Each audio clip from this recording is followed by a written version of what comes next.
Bonjour à tous, aujourd'hui je vais vous proposer, comme annoncé dans la vidéo précédente sur la jordanisation, une nouvelle décomposition de Dunford, mais cette fois avec une méthode un petit peu plus traditionnelle qui utilise le polynôme caractéristique, ou le polynôme minimal, ou n'importe quel polynôme annulateur. Cet exercice, vous pouvez le trouver dans le livre de Gourdon, Algèbre, pour MP étoile, et c'est dans le chapitre sur les réductions d'endomorphisme, tout à la fin, au niveau des réductions de Jordan. Donc ça n'utilise pas la réduction de Jordan, mais c'est dans cette partie-là du chapitre. Donc c'est parti. On va, pour commencer, calculer le polynôme caractéristique, xn de x. Donc ça va être égal à 1 moins x, 4 moins 2, 0, 6 moins x, moins 3, moins 1, 4 et moins x. Alors déjà, est-ce qu'on va pouvoir faire quelque chose d'intéressant? Je vais pouvoir mettre un 0 ici, ça va nous faire, donc là je vais faire dans L1, je vais faire L1 moins L3. Donc ça nous donne 2 moins x, 0, et moins 2 plus x.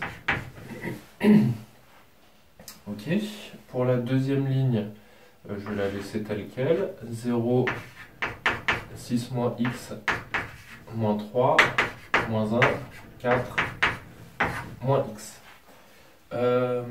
C'est-à-dire, ici, je vais pouvoir faire, ici, dans C3, je vais mettre C3 plus C1 et je vais obtenir 2 moins x, 0, moins 1, 0, 6 moins x, 4 et ça plus ça, ça nous fait 0, moins 3 et moins x, moins 1.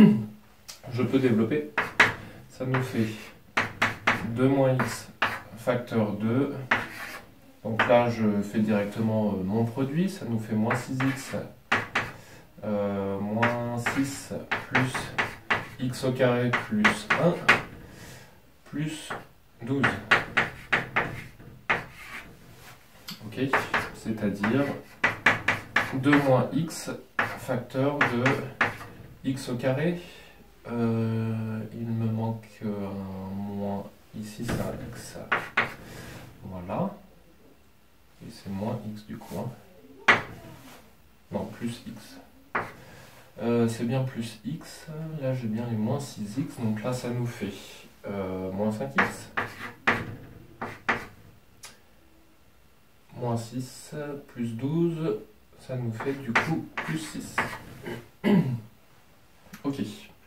On peut calculer le delta. Si je calcule le delta, du coup ça nous fait 25 moins 24, c'est-à-dire 1 et x 1, 2. Les deux solutions, c'est donc 5 plus ou moins 1 sur 2, c'est-à-dire ici, d'un côté 4 sur 2, ça nous fait 2, ou 6 sur 2, 3. Donc du coup, mon polynôme caractéristique, xm de x, c'est 2 moins x au carré, facteur de 3 moins x. Voilà, j'ai donc deux solutions. Mes deux valeurs propres, lambda 1 ce sera la valeur propre 2, et lambda 2 ce sera la valeur propre 3. Ok. Donc, l'étape suivante, ici, ça va être de regarder le polynôme minimal.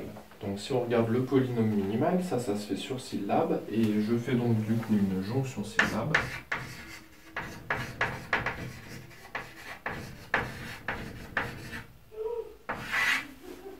Pour trouver que le polynôme minimal de m, de x, c'est le polynôme caractéristique.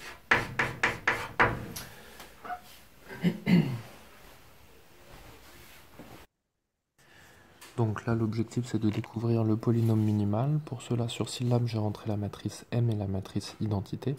Et ensuite, j'ai fait M moins 2 fois identité fois m moins 3 fois identité, je n'obtiens pas la matrice nulle. Donc mon polynôme minimal, ce n'est pas x moins 2, x moins 3, mais x moins 2 au carré, x moins 3, comme on le vérifie sur cette matrice. Retour sur la vidéo, du coup on vient de dire ici que d'après syllabe on a ceci, donc c'est plutôt encourageant parce que si on avait eu pi m de x qui n'était pas égal au polynôme caractéristique, ça voulait dire qu'on aurait eu 2 moins x facteur de 3 moins x comme polynôme minimal. Et donc m aurait été diagonalisable et on aurait eu directement en diagonalisant m la matrice d plus n puisque n aurait été égal à 0, la matrice nulle. Voilà, donc là, ce n'est pas diagonalisable, on va par contre pouvoir la trigonaliser puisque le polynôme caractéristique est scindé. Alors, maintenant, qu'est-ce qu'on va faire de tout ça? On va noter ici 1 sur...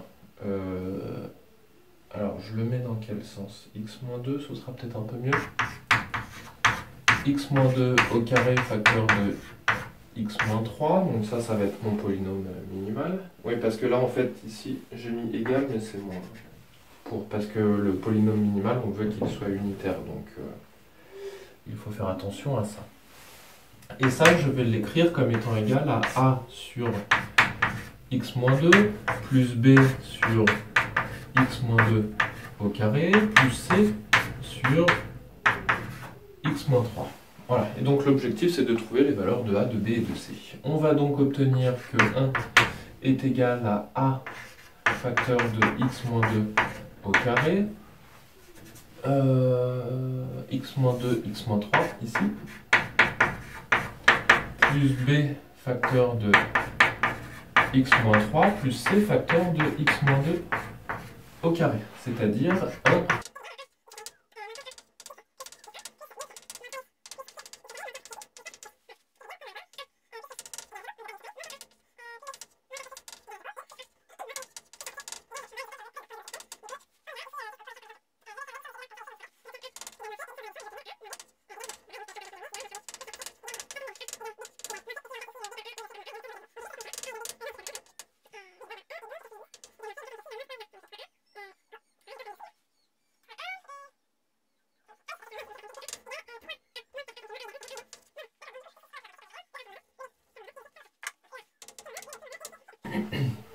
Ok, donc 1 sur x-2 au carré facteur de x-3, je peux l'écrire, je vais regrouper ces deux termes-là, ça va nous faire moins x-2 au carré,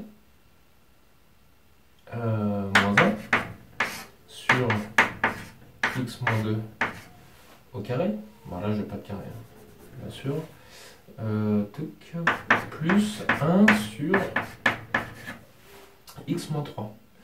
C'est-à-dire, je l'écris un petit peu plus simplement, ça nous fait 2 moins 1, 1, moins x sur x-2 au carré, plus 1 sur x-3.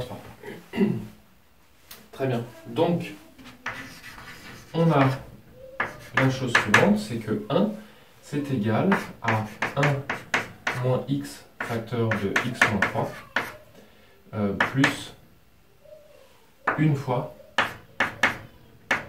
x-2 au carré. Et donc, une fois qu'on a cette écriture-là, en fait, j'ai réussi à l'écrire sous la forme... alors, comment est-ce qu'on pourrait le voir, ce truc-là? Si je note, du coup, que Q1, c'est égal à lui, je vais l'écrire ici, Q1 fois Q1, plus Q2 fois Q2, avec Q1 de x qui est égal à x moins 3, et Q2 de x qui est égal à x moins 2 au carré. Ok? Donc on a U1 de x c'est 1 moins x, et U2 de x c'est 1. Voilà pour cette partie. Donc là, on a fini la décomposition. Et en fait, ce que nous dit la démonstration du théorème de décomposition de Dunford, c'est la chose suivante. C'est que D, c'est égal à la somme des lambda I PI, pour I allant de 1 jusqu'à R. Le nombre de valeurs propres. Donc là, mes valeurs propres, ce sont tous les lambda I. Et donc là, je n'en ai que deux. Donc c'est lambda 1 P1 plus lambda 2 P2. Alors le lambda 1, je l'ai déjà déterminé. Hein, c'est la valeur qui est là, c'est le 2. Et le lambda 2, c'est la valeur 3. Et le P1, ici, c'est quoi? Le P1, c'est tout simplement U1 fois Q1.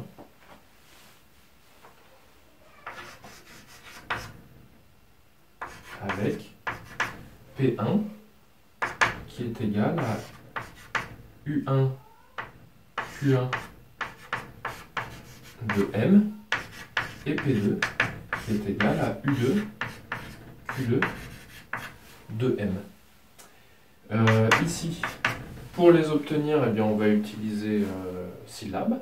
Donc là, sur syllabe, je calcule, j'applique en M le polynôme moins x plus 1 et x moins 3. J'obtiens ma matrice qui est là, donc ça va correspondre ici à P1.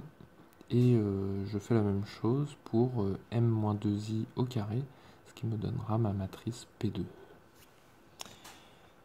Voilà, et donc ensuite j'ai appelé ici grand P2 et grand P1, mes deux matrices. Voilà, alors du coup, on a vu sur syllabe que j'obtenais pour P1 cette matrice-là et pour P2 cette matrice-là. Une fois qu'on a ces deux matrices, eh bien, on sait, d'après la démonstration de la décomposition de Dunford, l'une des démonstrations qui utilise les polynômes, que D c'est égal du coup à lambda 1, donc lambda 1 c'était 2, fois la matrice P1, plus 3 fois la matrice P2, et donc on va obtenir ici, donc moins 2 fois 2 plus 3 fois 3, ça nous fait moins 4 plus 9, donc on va obtenir ici un 5, et voilà notre matrice D qui est censée être diagonalisable, et N, du coup on déduit N de la matrice D en faisant M moins D, et on obtient une matrice N qui est égale à, pareil, hein, je fais le calcul assez rapidement.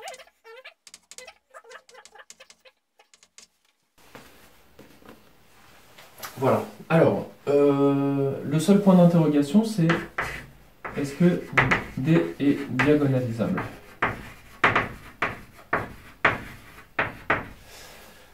Tous les autres points, on va pouvoir les vérifier. On peut vérifier que M c'est égal à D plus N. On va pouvoir vérifier que D fois N c'est égal à N fois D. Oui. Qu'est-ce qu'on va pouvoir vérifier d'autre? On va pouvoir vérifier que N est nilpotente, car N au carré c'est égal à la matrice nulle. Alors je mets juste un 0, je vais la mettre comme ça. M3 de R. Voilà, donc en fait on aura toutes les conditions qui seront vérifiées pour avoir notre décomposition de Dunford. La seule chose qui reste en suspens, ça va être D diagonalisable. Donc tout ça, je vous le montre sur syllabe. Bien, donc ici sur syllabe, j'ai rentré mes deux matrices que j'ai appelées grand P2 et grand P1. Et une fois ces deux matrices-là entrées, du coup, j'ai calculé ma matrice D qui vaut 2 fois P1 plus 3 fois P2. Voilà pour la matrice D. On ne sait pas encore si elle est diagonalisable.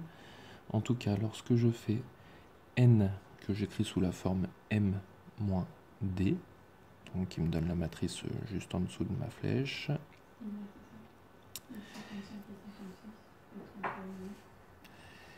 Voilà, cette matrice-là. Et bien du coup, si je fais n plus d, bien forcément je vais obtenir la matrice M. Et je vérifie qu'en faisant n fois d et d fois n, j'obtiens bien à chaque fois la même matrice. Donc n et d commutent. Et je n'ai plus qu'à vérifier maintenant que quand je prends une puissance de n, j'obtiens 0. Donc pour n au cube, ça marche.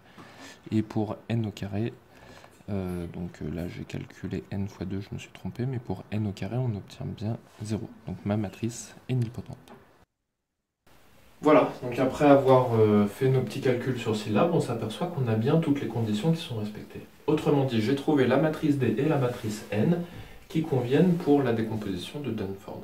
Maintenant, il faudrait quand même vérifier que D est bien diagonalisable, et c'est ce qu'on va faire maintenant pour terminer un petit peu cet exercice. Donc, montrons que D est diagonalisable.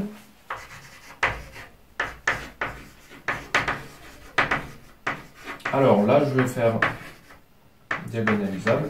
Ce que je vais faire, c'est que je vais faire une méthode un petit peu traditionnelle. En fait, le travail qu'on a fait ici pour M, je vais le refaire pour D. Je vais quand même vous épargner un certain nombre de calculs parce que je les ai déjà fait pour M et je ne vais pas les refaire pour D.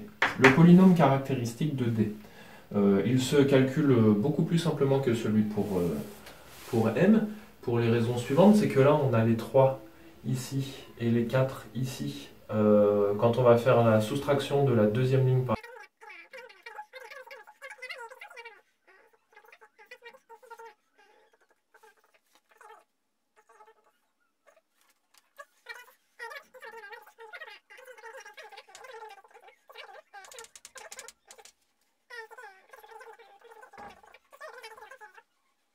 voilà. Alors, ensuite, qu'est-ce que je vais dire de tout ça? On va calculer ici E2. Alors, E2 ici, c'est le noyau de D moins 2 fois l'identité. Et X, il appartient à E2, si et seulement si. Donc là, je vais remplacer, je vais faire 5 moins 2, ça nous fait 3. Ici, 6 moins 2, ça nous fait 4. Et ici, moins 4 moins 2, ça nous fait moins 6. Donc j'obtiens 3 sur la première colonne, 4 sur la deuxième colonne, moins 6 sur la troisième colonne. Donc je n'ai qu'une seule condition, c'est 5x1 plus 4 x2 moins 6 x3 égale 0. D'accord? Ici, mon x, je l'écris x1, x2, x3. Voilà, et cette condition-là, ça me permet de dire que E2, il est engendré par les vecteurs. Donc si je remplace x par 1, je vais avoir 1... non, ici c'est un 3, hein. Pardon. Donc, par combien? Je ne vais pas mettre un 1 pour x1. Je vais mettre ici un 4. Si je mets un 4, ça me fait 12 x1, ça me fait 12 ici, il faudrait que j'arrive à moins 12 ici, donc je vais mettre ici moins 3. 0. Et en deuxième vecteur, ici je vais mettre 2x1, et donc si je mets 1 pour x3, ça fera 0 également. Voilà, alors j'ai bien un espace de dimension 2, c'est cool, je ne peux pas dépasser la dimension 2, hein, et mes deux vecteurs ici sont libres. Donc, j'ai bien mon espace. Pour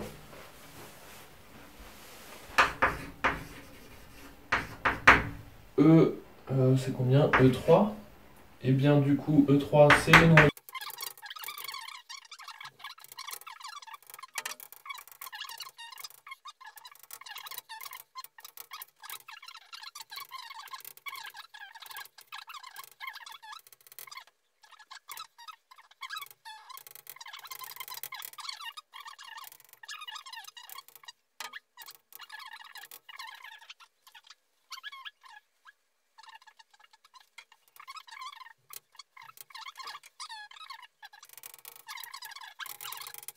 Lié à la valeur propre 3. Donc, à partir de là, je peux dire que ma matrice de passage P, c'est la matrice 4, moins 3, 0, 2, 0, 1, et 1, 1, 1. Voilà. et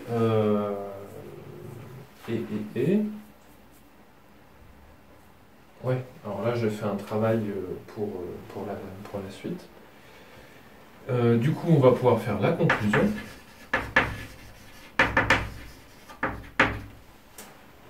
Et la conclusion, ça va être la suivante. Première chose, tout ce qu'on a fait à partir de là, je vais utiliser une couleur différente de d'habitude. Là, j'ai calculé le polynôme caractéristique. Tout ce qu'on a fait à partir de là, ce n'est pas forcément utile. Pourquoi? Parce qu'en fait, ici, si je me contente de faire, donc à partir de la ligne bleue, si je fais d-2 facteur de d-3, eh bien je vais obtenir la matrice 0.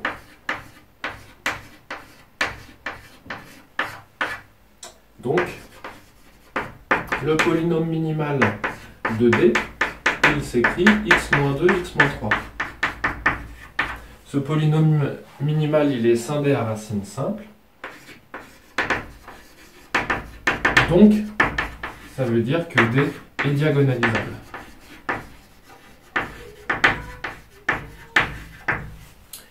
Mais alors, pourquoi j'ai fait tout ce travail-là? Eh bien, en fait, tout ce travail-là, ça pourrait très bien me servir à répondre à la question calculer m puissance n. Non, même pas. Exponentielle m. Voilà. Donc, est-ce qu'on ne pourrait pas calculer l'exponentielle de m? Eh bien, en fait, ça, on peut le faire, mais moi, je le fais en calculant les sous-espaces propres de E2 et de E3. Voilà.